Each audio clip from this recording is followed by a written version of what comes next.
Samahan niyo kaming muli, tayo'y babalik sa Port Dickson. So itong mga kababayan nating mga OFW ay sumama sa field trip ulit para mag-beach. So yung mga buwan na to ay December.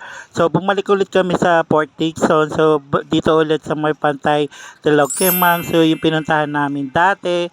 So dito kasi na ano to public beach area, pero yung mga tent dito yung may bayad. So isang tent, meron na siyang corresponding apat na chair hanggang 10. So depende.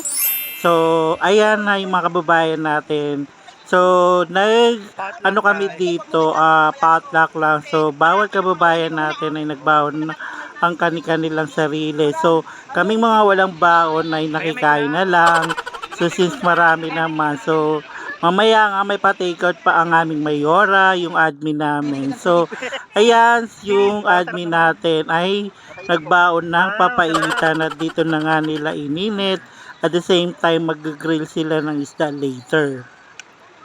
So, ayan na po yung time na kumakain kami.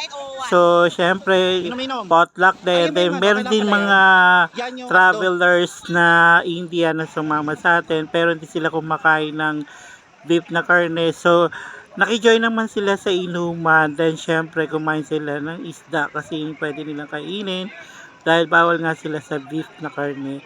So, eto maraming tindahan din dito. So, if ever na ayaw nila yung sa pagkain, pwede ka bumili naman dyan. So, ito, yung time na nagde-decide kami na mag-banana boat. And then, syempre, bago kami mag-banana boat, ay naglublob nga kami. So, para i-test namin yung dagat, if malamig ba, hindi siya malamig kasi very warm. So, isipin mo, December yung month na to, but napaka-warm ng water and low tide din kasi habang umuusog yung oras ay naglo-low tide din. So kanina pagdating namin, yung tubig meron dun sa may breakwater pero malayo na siya. So eto yung time na nag-banana boat kami. So ang pinayad namin ay 35 each kasama na dun yung drone. So yung minimum of 10 people dapat para makalarga kami. So ayan, enjoy watching muna.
Sa pagpapatuloy ng ating video, so nakita natin itong mga bata na nag enjoy mag-swimming kasama ang kanilang mga mother.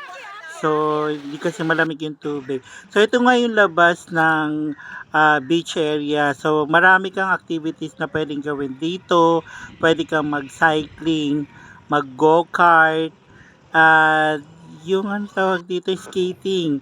So, ayan yung data runs recommend nila. So, kapag may event dito, so dito nila ginaganap.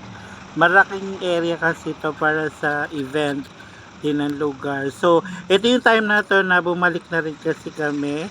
And around mga 4 o'clock PM na to. So, usually kapag normal days, maraming sasakyan dito.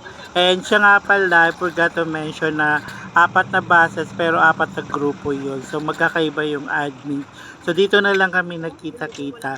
So ayan na nga, nag-load na yung mga kababayan natin kasi tayo ay muli maglalakbay pabalik ng pinanggalingan natin. So sa pagpapatuloy ng ating biyahe, so itong kababayan natin ay nagkaraoke sila at yung mga kasama natin kababayan ay inaantok na at sila'y matutulog dahil nga napagod sa paliligo. So, kaya masayang paglalakbay po mga kabayan. Sana na-enjoy niyo yung araw na to.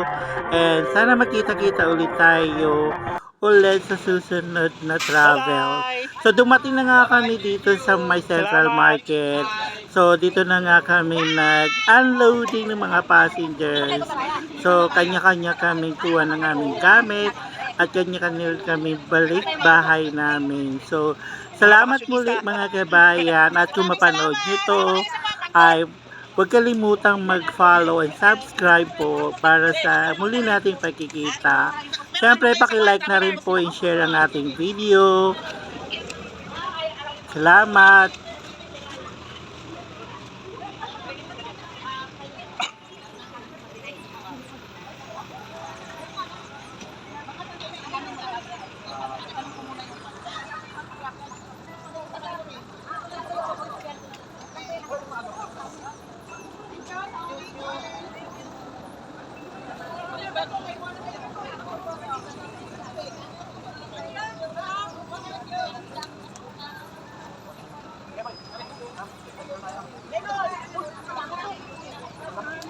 Bye-bye!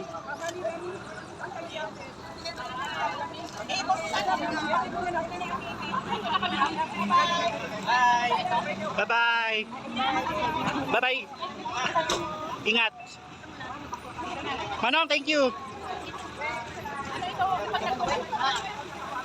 Ingat po kayo! Nice meeting you all! See you next time, Bang!